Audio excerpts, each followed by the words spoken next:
Só deixa aqui. Então, na aula de hoje, gente, nós vamos falar sobre redução da receita bruta.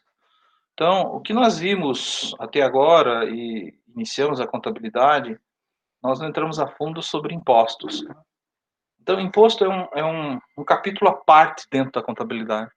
Ele tem que ser explicado de forma detalhada, então não dá para misturar as coisas. Mas a partir de agora, o imposto vai fazer parte dos nossos exercícios, principalmente o que é o mais comum deles, que é o imposto sobre circulação de mercadorias. Mas é muito importante entender também o que faz parte aí de todas essas deduções da receita bruta. Então, vão variar de empresa para empresa, os impostos também vão variar.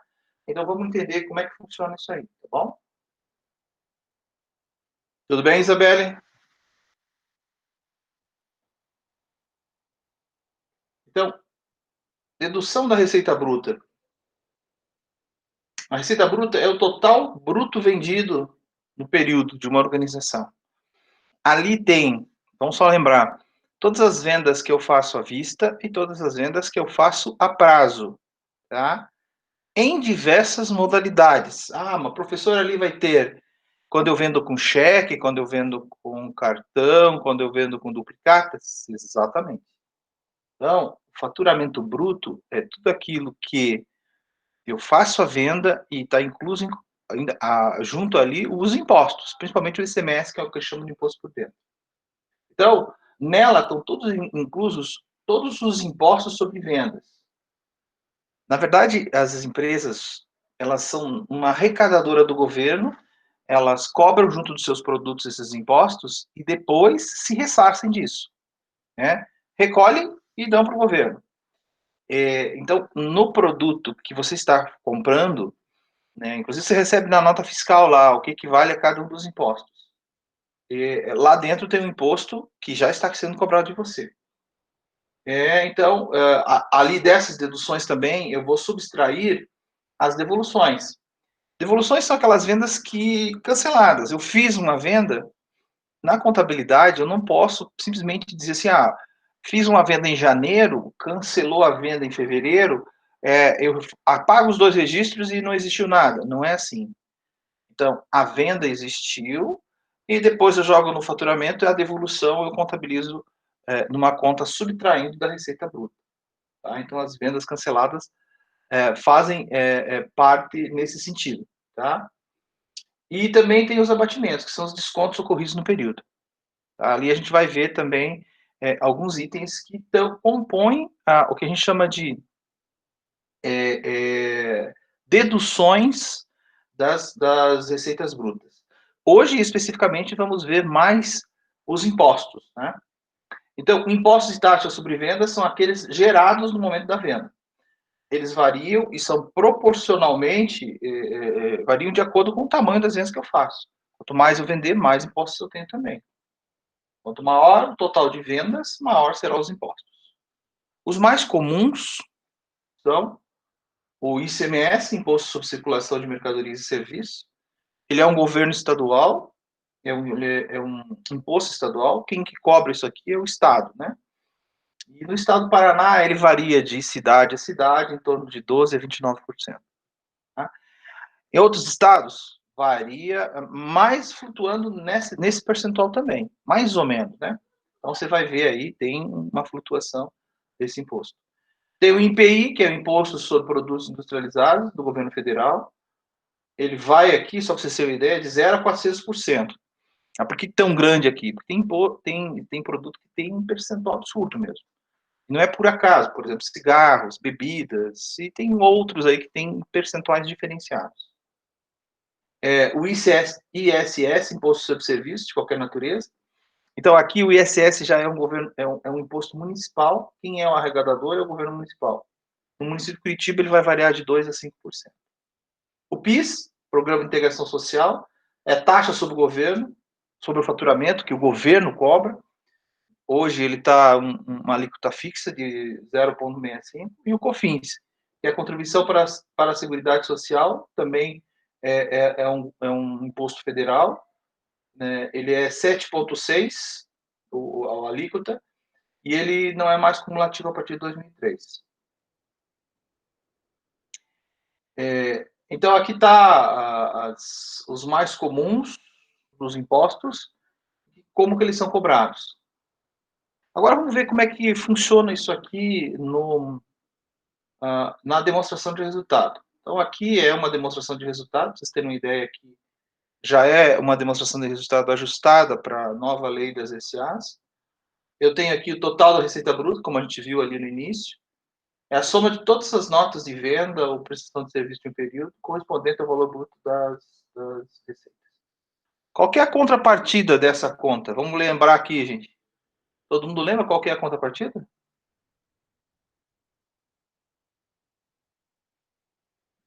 Qual que é a contrapartida dessa? Na verdade, só tem duas. Qual que é mesmo?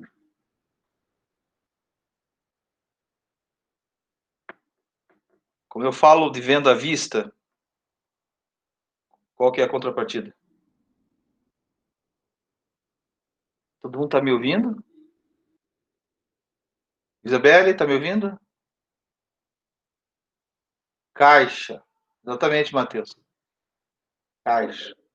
Então, venda à vista, caixa ou bancos, né? E venda a prazo, como é que fica?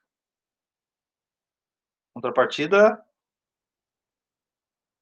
vai estar lá em contas a receber, ou clientes a receber. Claro que aqui, dentro de cada empresa, como eu falei no início aqui, tem os vários formatos que é feita a venda. Então, fiz venda com cartão, então vai estar lá, cartões a receber, mas vai estar dentro desse grupo de contas a receber. Fiz com duplicado, vai estar duplicado, com cheque, com promissória, qualquer título de crédito, é o termo que eles usam, que eu fiz a venda, vai estar lá em contas a receber. Bom, e aqui eu tenho os impostos sobre vendas e o abatimento das evoluções que a gente viu. Então, impostos sobre vendas são os impostos e taxas que guardam aí, que a gente já falou, a proporcionalidade com o volume de vendas, ou seja, aumento na mesma medida que as vendas, podendo aí destacar o ICMS, IPI, ISS, PIS e COFINS. Para ilustrar a nossa aula aqui, eu vou usar o mais comum deles, que é o ICMS. Os demais, a questão da alíquota e a aplicabilidade é a mesma. Tá? Então, aqui são esses os impostos mais comuns.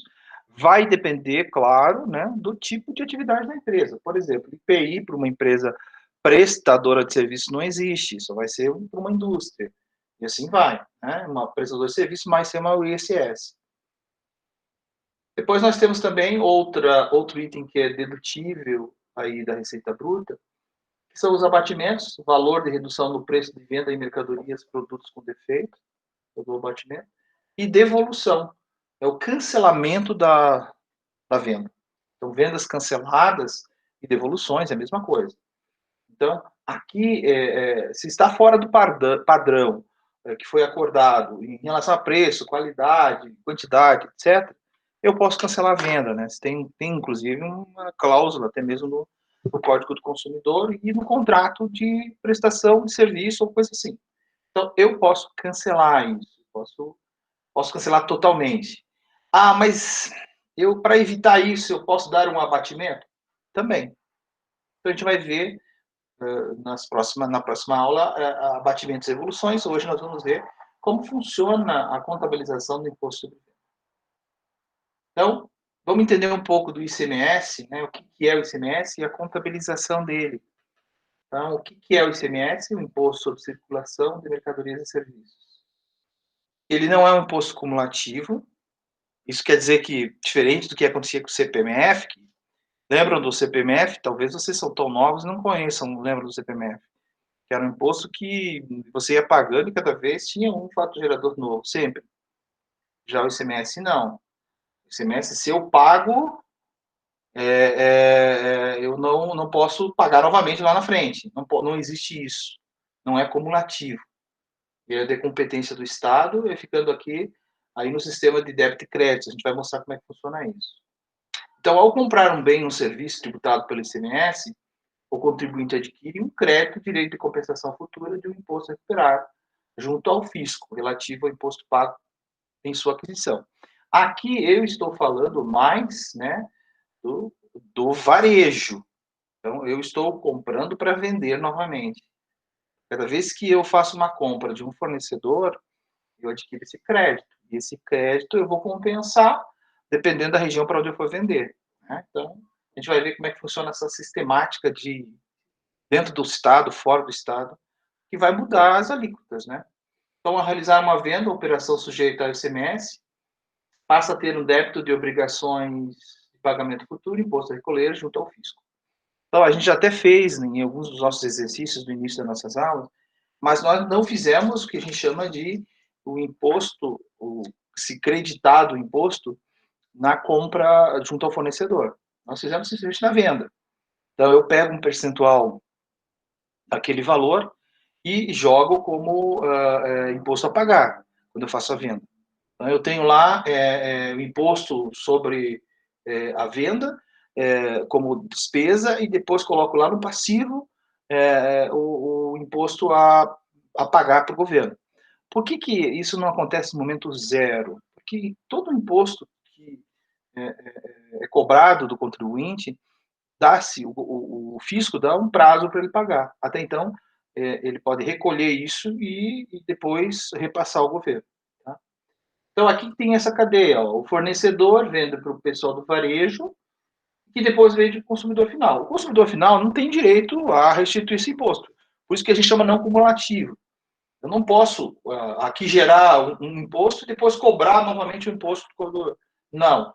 Aqui eu repasso isso aqui, porque senão eu tenho bitributação. Eu estou tributando duas vezes o mesmo fato gerador. Isso, a própria Constituição proíbe esse tipo de situação, que a gente chama de bitributação.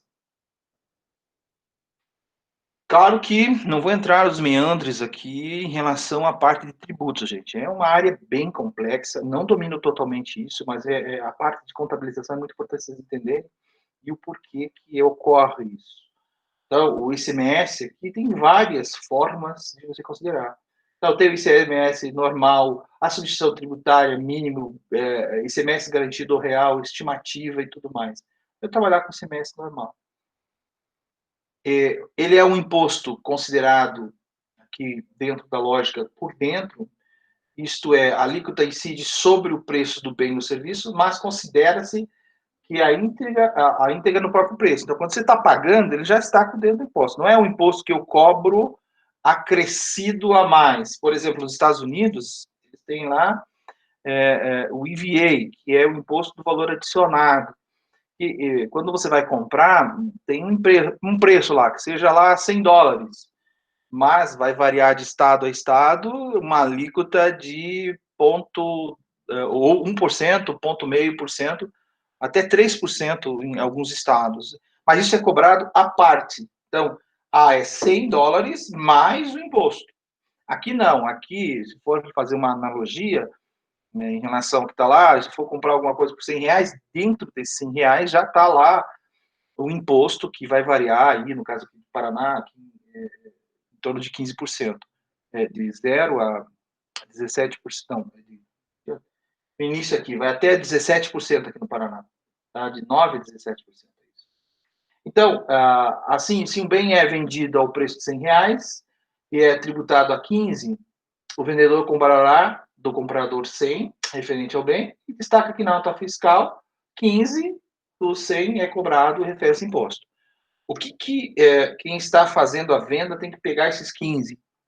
Vai ter que jogá-lo no passivo e passar para quem? Para o fisco.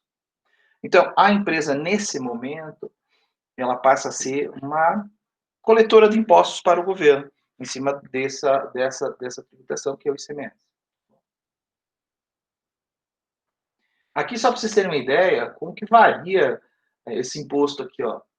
Então, aqui, em relação à origem e destino, porque como eu falei para vocês, né? Se eu estou pegando aqui no Paraná, até o exemplo que eu estou colocando aqui é Guarapuava, vendendo para o mesmo estado, na mesma região, não vai mudar a tributação. Então, o que eu vou fazer? Só na hora de me acreditar é o mesmo valor.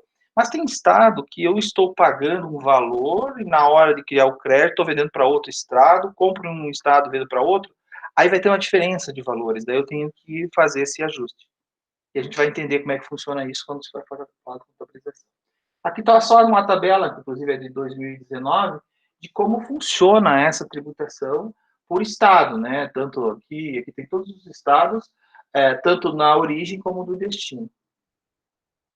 Então, aqui vamos entender agora a lógica. Esse exemplo, inclusive, a gente vai utilizar para a própria contabilização. Então, uma empresa comercial varejista sediada em Curitiba adquiriu a prazo, em 2 de janeiro, de uma empresa comercial atacadista situada em Guarapuava, mercadorias para revenda no valor de 6 mil. Então, essa mercadoria, ela comprou de um fornecedor e vai revender. Sobre tais mercadorias, quando em operação estadual entre as cidades aqui do Paraná, incide a tributação de 15%. Então, na hora que ele comprou os 6 mil, já está embutido os 15%. Tá?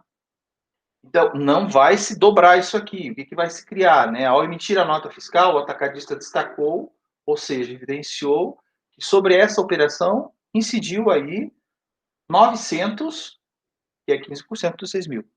Dentro desses 6 mil, tem 15% que refere-se a impostos. O montante destacado irá compor a movimentação de entrada e saída de mercadoria do atacadista para recolhimento no Estado. Isso quer dizer, o fornecedor vai destacar e vai pagar para o fisco 15%. Agora, pense se esse varejista aqui, na hora que for vender, ainda vai cobrar mais 15% sobre o mesmo fato gerador. Então, seria, na verdade, 2 vezes. Aquilo vai vender pelo valor de 6, mas se ele for vender, vai novamente cobrar o imposto? Não pode. Então, a questão a gente vai ver como é que funciona a lógica disso na hora de cobrar e se criar créditos tributários, tá? O montante destacado irá compor a movimentação de entradas e saídas da mercadoria do atacadista para o recolhimento do Estado. Então, vou jogar o meu passivo. É o que nós estamos falando no caso da venda, né? Aqui está se falando mais no caso da venda. O comerciante varejista revendeu no mesmo mês, também a prazo, as mercadorias que havia comprado.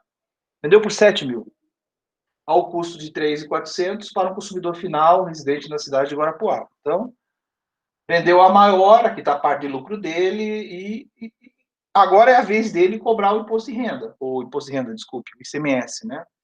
Falando imposto de renda aqui, imposto, parece que só tem o imposto de renda. É a vez dele recolher o imposto. Então, o ICMS devido para tais operações, quando dentro do Estado do Paraná, é de 15% também. Então, o imposto devido nessa operação será destacado 1.050, né? Dos 7 mil. Mas ele tem um crédito tributário também. A gente vai ver esse crédito tributário que vai ser abatido disso aqui. Porque ele tem um direito tributário aqui também, tá?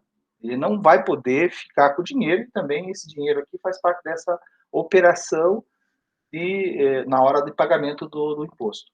No final do período de apuração, o imposto devido pela empresa varejista no estado do Paraná será somatório dos impostos incidentes sobre saídas, débitos diminuídos das entradas e mercadorias. Então, aqui a gente vai ter que entender como é que vai ficar essa operação. Primeira coisa que eu tenho que entender, como é que foi feito a compra. Então, comprou lá do fornecedor 6 mil, 15%. 6 mil foi a compra do fornecedor, 15% foi 900. Na hora de vender, ele vendeu 7, 15%, 1.050. Então, o que ele tem que recolher aqui? Tem que recolher o saldo de 150, né? Nessa transação aqui, tá? 150. Por quê? Já se recolheu 900 e ficou faltando 150. Por isso que a gente não diz que não é cumulativo. Eu teria que recolher o total aqui, já foi recolhido 900, lá com o comprador, e aqui eu 150, então é o que está faltando nessa transação para fechar todos os impostos devidos para o governo. E na hora da compra da mercadoria, como é que eu faço isso para... Porque tem um prazo para que eu possa pagar, e eu tenho que registrar os créditos que ficaram comigo dentro do ativo. Então, isso é feito dentro do estoque, esse ajuste. Pela compra da mercadoria, como é que é feito? Então, paguei para o fornecedor aqui, ó. Na verdade, o fornecedor me deu o crédito de 6 mil. Eu recebi a prazo do fornecedor, né? Então, 6 mil. Eu tenho qual que vai para estoque? Não vai os 6 mil para o estoque. Vai os 6.000 menos os impostos.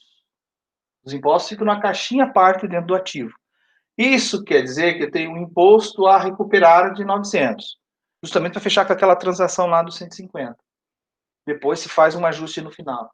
Então, aqui eu tenho que separar. Então, quanto que vai para o estoque? 5 e 100. E outro pedacinho para fechar a contabilização é 900 com um direito de ICMS a recuperar junto ao fisco. É óbvio que aqui nós estamos falando, por isso até que eu coloquei o asterisco aqui, ó, só faz sentido se existir essa previsão para a compensação nas operações futuras, no caso do ICMS, se o valor do ICMS integra o custo do bem adquirido. Então, aqui só vai valer, não vai valer para consumidor final, vai valer justamente para pessoas que comercializam aqui. Por isso que até é separado isso aqui. Tá bom?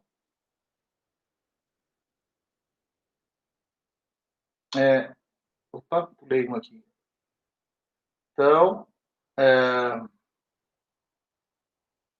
no caso da venda agora, propriamente dito, como é que é feita a contabilização? Compra, a venda. A venda é aquilo que a gente já falou aqui.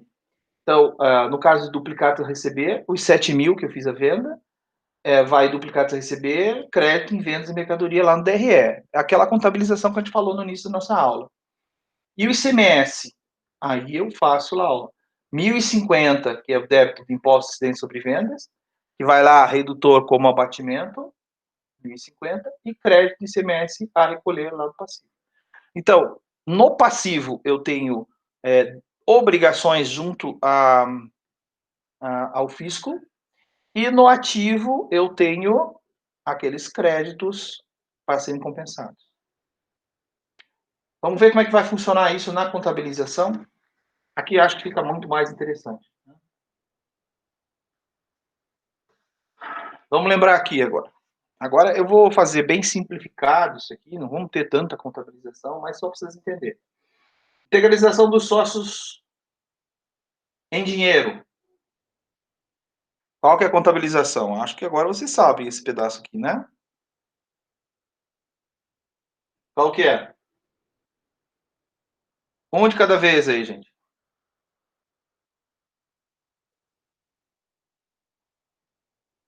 Qual que é a conta que vai a débito, qual que vai a crédito?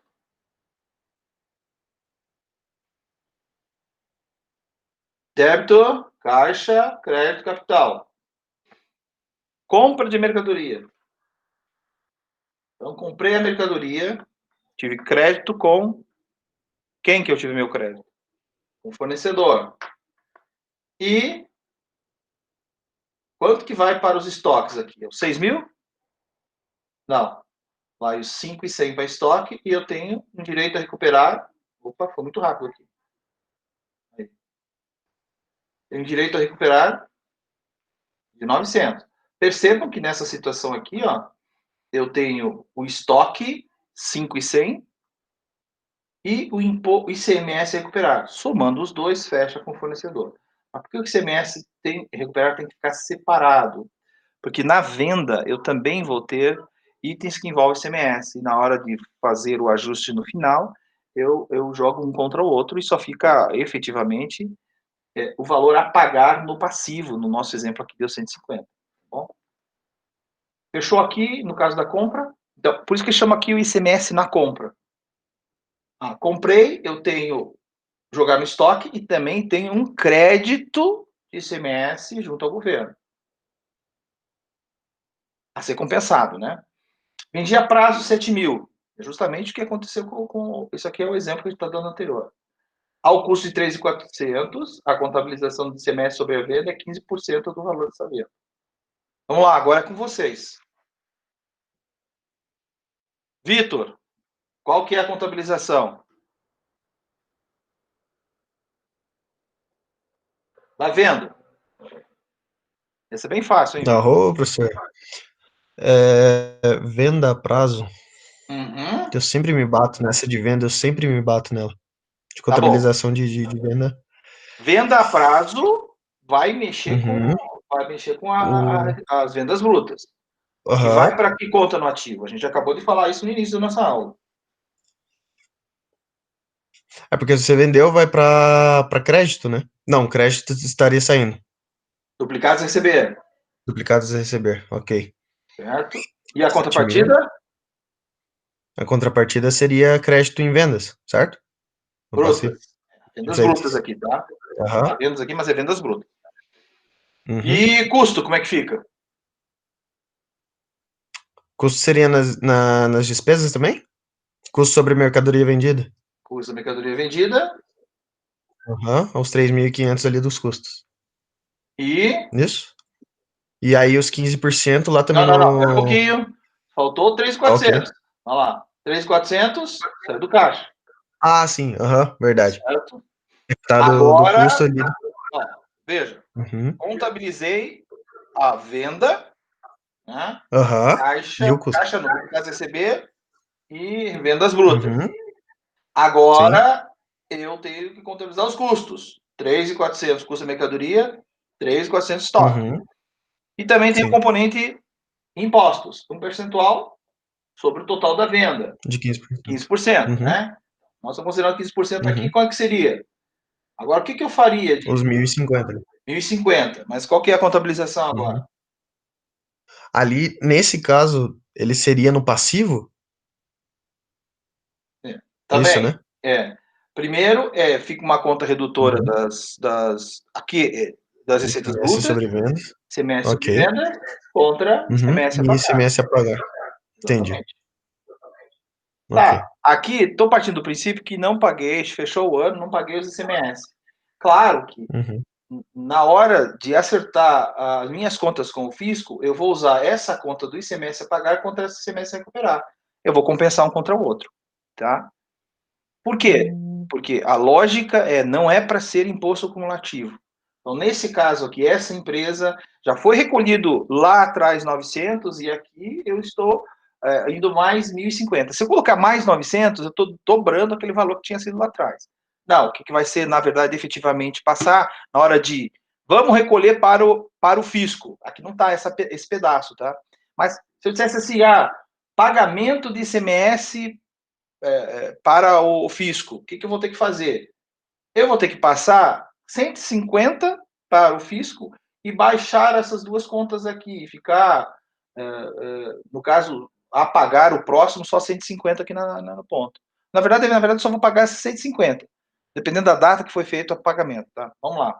Se eu tivesse que pagar e as duas ficassem justamente com datas coincidentes, quanto que eu tenho que pagar para o fisco efetivamente? Só 150. Por quê? Porque eu tenho um direito aqui perante o fisco que eu posso compensar com ele. Vou pagar 1,50, o fisco aceita isso aqui, né? E daí eu pago só 150 e sai do caixa. Zero ativos e passivos e fechou a conta. Ah, mas professor, aqui eu estou falando, veja, aqui nós temos um componente bem simples. Nós estamos falando do mesmo estado, a alíquota é idêntica. Só que os valores são diferentes, né? Na hora da compra eu fiz por 6, aqui eu estou fazendo uma venda por 7. Então a diferença é justamente por conta disso. Os 150 a mais que eu estou falando, que eu estou pagando, é muito por conta do aumento que eu tive em relação à venda do lucro, da margem de lucro que eu estou tendo, né? Então, mas também tem outros componentes. Se eu estou fazendo uma venda para outro estado, aqui nós estamos falando uma alíquota de 15, mas eu passo a vender para um estado onde a alíquota é 17, esse ajuste é feito de forma automática também, não só na quantidade, mas também nos percentuais. Tá? Como é que ficou agora? Percebo que aqui eu tenho um direito agora, né? Ainda não paguei para o fisco, tá? Por isso que está nesse formato do balanço. Aqui eu tenho os custos e agora a gente vai fechar o balanço. Vamos fazer aqui a apuração do resultado do exercício. Todo mundo. Isso aqui, todo mundo, eu acho que já tá tranquilo para vocês, né, gente? Ó, conta de resultado. Agora, como é que vai ficar o confronto? Líquido ficou 2.550. Tá?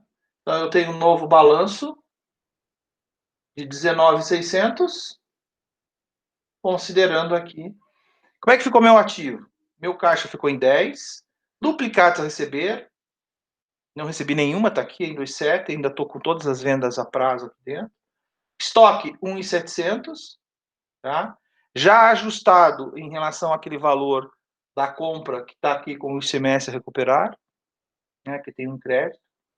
Fornecedores continuam os 6, e o ICMS aqui, eu tenho ainda a recolher.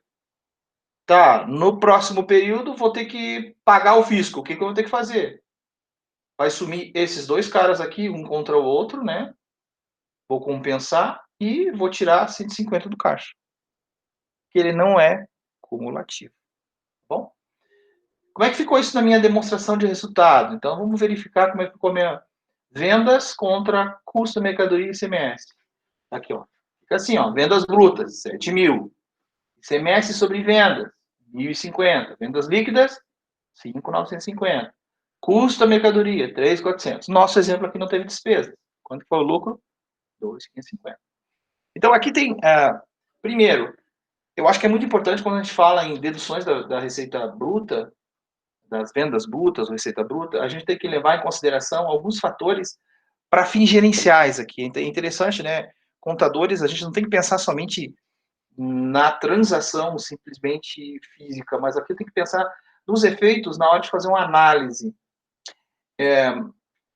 Se eu fosse estabelecer um limite de crédito para essa empresa, eu tomaria como base as vendas brutas de 7.000, as vendas líquidas de 5.950. O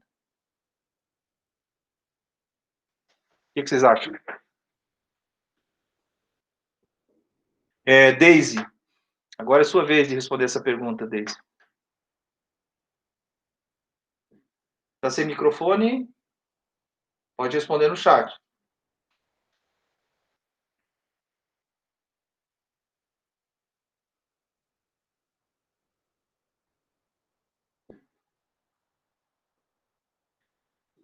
Tá.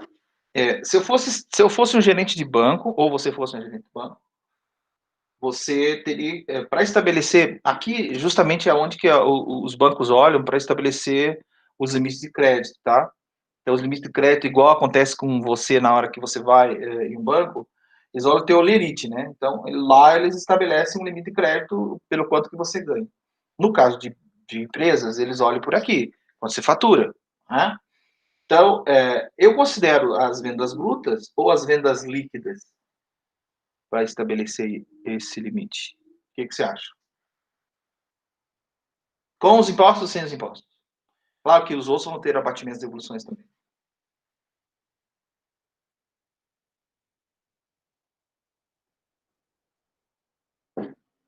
Líquidas.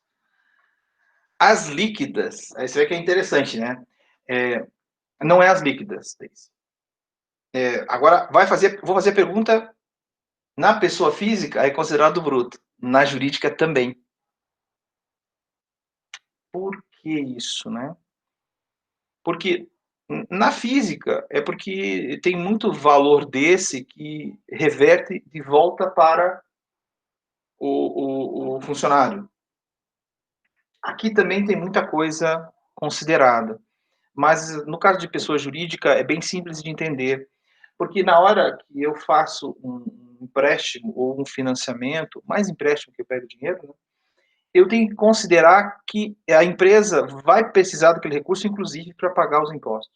Começa por aí, tá bom? E no caso de avaliação da empresa, eu considero as vendas líquidas. Assim como se eu estivesse avaliando uma pessoa física, né? Como é que eu posso estabelecer e dizer assim, uma pergunta bem simples agora, né? Vai para a Isabelle. Isabelle, na hora de gastar o seu dinheiro, você vai levar em consideração o teu salário bruto ou o seu salário líquido? O líquido, né, professor? Não tem como, né? Então, na hora de a gente fazer avaliações, por isso, assim, quando vocês tiverem a outra disciplina chamada de análise das demonstrações financeiras, né, que é uma disciplina, inclusive, que eu ministro, não sei se eu vou ser o professor de vocês na outra fase, a conta que eu sempre vou ter que fazer, os 100%, se eu fizer aqui, a gente chama de análise vertical, vai ser em cima da receita líquida. Por quê? É justamente aquilo que cai na conta. E aqui é a mesma coisa, né? O 1.050, a empresa não vai pegar esse dinheiro, não é? Vai para quem isso aí? Vai para o governo. Tem um processo, vai lá para o passivo, para depois do passivo, compensa com o ativo e paga para o governo. Esse dinheiro não fica com a empresa. A empresa funciona apenas como um órgão arrecadador do governo. Então, quando eu estou falando de avaliação, eu quero saber quanto que a empresa vendeu líquido. E claro, né, aqui a gente vai ver nas próximas aulas, que vai ter outras deduções aqui. Nós estamos mexendo apenas com uma das deduções, que é os impostos, e tem todo esse processo de recuperação. Mas quando eu estou falando de vendas canceladas, ele fez a venda lá, vamos dizer, no nosso exemplo aqui, 7, e na sequência cancelou 2. Então, efetivamente, aqui para o meu exemplo, líquido, efetivamente, ele fez só 5. Vendeu e depois voltou para o estoque. Isso na contabilidade é registrado. Tá? E quando se faz uma análise, daí eu começo a dizer assim, mas espera lá, por que quando eu olho lá, faço uma análise vertical em cima, e eu verifico, espera lá, por que dessas vendas canceladas? Vamos atrás disso aqui, né? O que aconteceu para se cancelar a venda? Aí eu começo a perceber falhas no processo operacional da empresa. Ou será defeitos, não é? Ou será a integridade da empresa em não atender tudo aquilo que estava acordado em um contato prévio. Então, aqui eu começo a perceber a mesma coisa quando se fala aqui, por exemplo, quando a gente faz análise vertical, a base 100%, eu sempre tenho que considerar vendas líquidas. Então, é a mesma coisa se tivesse assim, ó, Isabelle, do dinheiro que ela recebe, se ela elencar todas as despesas ali, ela gasta com transporte R$100 e recebe R$1.000, o salário mínimo, né, durante o mês. Então, ela gasta, do salário dela, 10% é direcionado para transporte. Aqui, nas nossas análises, vendas líquidas de 5.950, no nosso exemplo, então vamos lembrar dos conceitos de análise de balanço aqui. O que eu quero saber? Esse 3.400, quanto que os custos equivalem aí da receita líquida, da venda líquida? Eu pego aqui 5.950, estou fazendo HP aqui, tá, gente? 5.950, Enter, 3.400, daí tem um percentual T aqui, do lado do delta variação. Equivale a 57% aqui, Então, aqui, isso quer dizer que os custos me consomem das minhas vendas, 57%. Ainda é uma margem absurda, né? Se eu quiser colocar aqui a minha margem líquida, que é o 2.550, divididos aqui por 5.950, vai dar os 43%, que é a diferença, né? 42,86, para ser mais exato. Uma baita de uma margem. Claro, que dentro vai ter despesa e tudo mais. Então, por aqui, gente, você já começa a ter percepção de que essas deduções aqui são importantíssimas, em função de olhar num aspecto mais amplo aqui. Nós estamos falando para o nosso balanço aqui, nós colocamos coisas bem simples, né? Então, só lembrando lá do início, vou voltar um pouco aqui. Quando nós falamos em deduções, deixa eu pegar aqui aqui. Esse aqui é a demonstração de resultado do exercício completo. Tá? Quanto que resultado de equivalência patrimonial é da minha receita líquida. Todo mundo já ouviu falar em resultado de equivalência patrimonial? Sim ou não?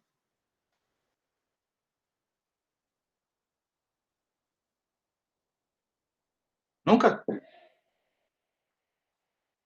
Tá, quando uma empresa participa na outra, tem participação no patrimônio da outra, por isso até que chama aqui resultado de equivalência patrimonial, essa participação ela é registrada dentro do ativo imobilizado, na verdade, dentro do ativo imobilizado, para ser mais especificamente dentro do não circulante, numa conta chamada investimentos permanentes. Investimentos permanentes em empresas ligadas. Então, ele compra uma participação do PL. Então, tem uma empresa que tem um PL de 100, a empresa A compra a empresa B, que tem PL de 100. O que ela vai fazer? Aquele PL de 100 registra no ativo dela, lá, investimento na outra empresa, 100%. Fica mais simples o nosso cálculo. Aquela empresa teve movimentações no PL de um período para outro, ou por parte do lucro, ou por parte de outros eventos, o PL dela foi para 150. O que eu tenho que fazer na minha contabilidade aqui como empresa A? Eu tenho que ajustar, né? Eu tenho que aumentar mais 50 aqui dos meus investimentos, porque eu sou dono dela, né? Então, e aquele em função daquele outro 50. Mas se eu estou colocando 50 aqui, eu tenho que jogar uma continha lá para como crédito. O que vai lá? Essa conta do resultado de equivalência patrimonial. Então, o resultado de equivalência patrimonial, isso aqui também já é uma contabilidade um tanto mais avançada, é o resultado da participação nas empresas que eu participo. Então, o que aconteceu com o patrimônio, por isso até que equivalente, né? Ele é proporcional ao nível de participação. O exemplo que eu dei era 100%. Mas se eu participasse em 50% daquela empresa, que tinha assim, PL, eu teria que ter trazido para dentro dos meus investimentos dessa participação. Só que assim, né, gente, aqui pode notar, não é só positivo, né? Se a empresa tem prejuízos, tem um monte de outras coisas dentro do patrimônio, é o reflexo também na minha empresa. Ah, mas quando que eu vou usar isso, professor? Quando você está analisando um grande grupo, esses grandes grupos sempre têm participações em outras empresas, ou por questões societárias, para impostos, ou até mesmo por reorganizações, né? A grande parte delas é em função da parte societária, ou até mesmo de estratégia, né? Por que, por exemplo, agora já não é mais, né? Mas o grupo positivo tinha participações ali, né? O grupo era universidade, colégio, editora, aquelas negócios de eventos. Então, dessas grandes empresas, né? Ela tinha participação nas outras. Então, como é que eu registrava isso? Os CNPJs diferentes. Dependendo do nível de participação, ela concentrava numa grande empresa. Já viram falar numa empresa chamada holding? Holding, nunca viram falar? Já. Holding são empresas que são criadas para participar em outras empresas. Elas têm caráter bem mais fiscal por conta de isolar o sócio das empresas para que não fique diretamente nele. Daí fica uma empresa participando da outra. No final, lá quem que é o dono? É tal empresa, a holding, e a holding tem como participação a pessoa física. Então é muito mais questões tributárias, porque na hora de fazer o imposto de renda, fica igual do Trump, né? Você viu o que aconteceu com o Trump, né? Então ele faz uns esquemas lá, aqui no Brasil também tem esses alguns esquemas. Só que aqui a gente são o que a gente chama de situações legais que se podem fazer nos impostos, tá? O que ele fez lá tem outros detalhes. Muitas coisas na pessoa jurídica, se eu pago imposto na pessoa jurídica, eu não preciso pagar na pessoa física. Aqui no Brasil funciona bem assim. Né? Então tem muitos empresários aí que são isentos de imposto de renda muito por conta disso, porque ele tira os seus ganhos da empresa por dentro do PL através de distribuição de resultado que não é tributado, tá bom? Então, aqui, só voltando aos nossos conceitos, por que é muito importante a gente entender o quanto de receita bruta e receita líquida, e aqui é só para você começar a enxergar a empresa no aspecto de análise, né, efetivamente. Se eu tive muitos abatimentos e devoluções, eu estou tendo muito problema na parte operacional da empresa. Como é que eu consigo identificar isso? É a relação percentual em relação à receita bruta ou em relação à receita líquida. Para fins de análise, sempre a receita líquida, tá? Mesma coisa em relação a despesas e receitas financeiras. Tem empresas aqui que, muitas vezes, concentram suas receitas, não na operacionalidade dela, que está aqui no faturamento, mas sim em receitas financeiras. Atuam como se fosse um banco. Tá? E o mercado, muitas vezes, altera em função do que está acontecendo, principalmente agora, né? E essas receitas financeiras aqui minguam. E o principal faturamento dele também acaba sendo prejudicado. Então, o que acontece com o resultado final? Bom, então, aqui só para vocês entenderem, a aula de hoje é muito focada nisso. Na aula que vem, a gente vai mexer com esses dois itens aqui. Hoje nós entendemos como funcionam os impostos. Esses impostos aqui, só relembrando, A empresa age como se fosse uma arrecadadora do governo e cobra esses impostos e depois reverte. Por isso até que tem aqui o tal da receita líquida. No final das contas, o que vai entrar por ciclo da empresa? Só a receita líquida. Igual acontece, inclusive eu faço muito essa analogia com o que acontece com as pessoas físicas, né? Então, a pessoa física é muito analisada em cima, um banco analisa capacidade de pagamento. Então, isso é um ponto-chave, tá, gente? Não pensa banco, uma empresa não vale o quanto que ela tem de patrimônio, sim sua capacidade de pagar suas dívidas. Aonde começa a capacidade de pagar suas dívidas? Aqui na demonstração de resultado. Mesma coisa a pessoa física. Será que a pessoa física, o banco analisa quanto você tem de bens? Não. Isso aí é analisado com um critério a mais, para pedir garantias ou tudo mais assim. Mas eu olho principalmente a tua capacidade de pagamento. Esse é o ponto-chave, tá bom? Aqui eu consigo identificar a capacidade de pagamento se sobrar resultados aqui, e se esses resultados forem da atividade da empresa, não forem nada envolvidos aí, por exemplo, esse resultado de equivalência patrimonial, porque esse resultado de equivalência patrimonial, só relembrando um conceito também interessante, não entrou um centavo quando eu faço esse ajuste que eu acabei de falar para vocês aí. Por quê? Porque eu estou corrigindo um ativo e essa correção está indo para resultado, mas não entrou no meu caixa. Né? A gente vai falar de depreciação também ocorre essa situação também. Tá bom? Dúvidas em relação a isso? Ficou claro para vocês? Imposto, é importante a gente, no caso vocês, tem um exercício que eu coloquei no portal, e já deve estar aberto a partir de agora, só verifiquem. Vocês têm até a próxima aula, a gente vai resolver juntos. Bem parecido com esse. Peguem essa aula gravada, que vai estar lá, e os slides também. Eu deixei no início, dentro da página da aula de hoje, antes de vocês entrarem no exercício propriamente dito, imprimam a folha onde está o exercício. Lembre-se, esse exercício aí não é um exercício avaliativo, embora tenha uma nota lá, é mais para vocês treinarem, que quando você chegar no exercício avaliativo, vocês já vão destacar, tá bom? É muito complexo, principalmente fazer isso em aulas online, eu fazer vários exercícios com vocês cobrando nota. Não dá muito certo isso, tá, gente? Principalmente em relação a controles e notas picadas. Então, eu prefiro que nós façamos exercício durante, e essas notas sejam, na verdade, referendadas no exercício avaliativo como um todo, que daí vocês já fizeram vários exercícios durante as nossas aulas, e na prova propriamente dita. No exercício avaliativo, eu vou fazer igual nós fizemos no nosso primeiro bimestre. Vai ser o tal do razonete completo, vocês vão ter que fazer todas as transações, uma delas aqui mexer com os impostos, vai ter a parte desconto, continua ainda aqueles anteriores, e também a gente vai mexer com a parte de depreciação e amortização. Vai se falar em relação a isso. Então, tudo isso vai ficar dentro desse grande exercício, que não dá para você pegar e fazer, por exemplo, o exercício agora, mas sim um exercício total lá no exercício avaliativo. Dúvidas em relação até aqui? Então, a aula de hoje é isso. Eu gostaria de saber de vocês se ficou alguma dúvida. É muito importante que vocês treinem. O exercício, primeiro vocês vão montar todo o balanço. Depois de montado, vocês entram no questionário, tá?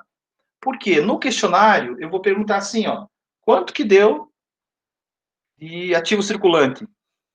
Para resolver, vocês vão ter que ter já o exercício pronto, escrito. Então, não entre no questionário sem preencher aquela folha do início, tá bom? Deixa eu até colocar para vocês aqui como é que ele está lá dentro do portal.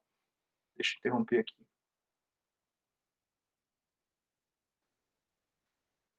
Dúvidas? Quando eu falo assim, dúvidas e ninguém responde nada, é parte do princípio que todo mundo entendeu tudo, né? É isso? Professor? Pode falar, Matheus. Não, só para ver se eu entendi o exemplo que foi dado. Aqueles 900 da varejista. Uhum. Aqueles 900 foram pagos pela varejista. Pela varejista, daí ela marca isso na nota fiscal e daí a empresa... Passa para você. E diz assim, ó, isso aqui já está sendo pago, né? Então, eu você tem um crédito se você for vender isso aí depois. É mais ou menos isso. Tá. Só deixa eu... Hã? Não, é que é bem confuso pra mim, na verdade. Eu vou ter que... Faça o exercício que daí vocês vão entender. Eu vou mostrar para vocês, só deixa eu compartilhar aqui, cadê? Eu vou compartilhar aqui como que está a nossa aula, estruturada a nossa aula de hoje, tá? Está lá no portal.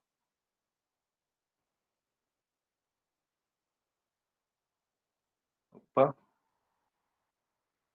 passar para outra tela aqui. Aí. Vou compartilhar com vocês.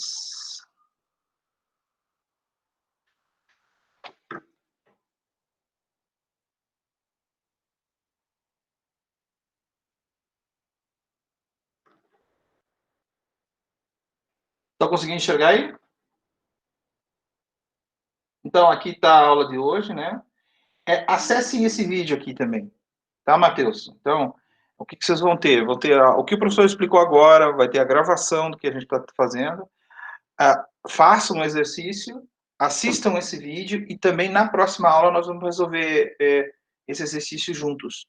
Aí a gente vai tirar mais dúvidas ainda. E a gente parte também daí para outras contabilizações, tá bom? Aqui embaixo tá os slides, o exercício de contabilização. Só que antes de fazer o exercício aqui, imprimam esses razonetes para o exercício, porque ele vai ser a base para que vocês possam fazer esse exercício aqui. Já está no formato que vocês já viram antes, né? Que nós fizemos naquele exercício, tanto do exercício avaliativo, como naquele exercício anterior, das aulas anteriores. Tá bom? Então, primeiro imprime isso aqui, façam à mão. Chegaram nos valores, vão lá fazer o exercício de contabilização. Tá? Lá vai estar, claro, vai ter uma única opção só, e vão ser 10 perguntas em relação a esse. Claro, para fazer aquele exercício, como se está tratando de grupos de contas, vocês necessariamente têm que estar com o balanço pronto. Tá? Não adianta entrar no exercício com o balanço semi-pronto e querer chutar lá nas questões. Bom, mais alguma dúvida?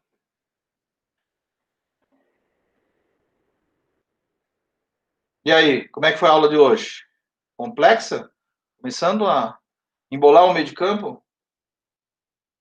Podemos parar aqui a gravação? Vamos lá, interromper a gravação, daí ele já deixa.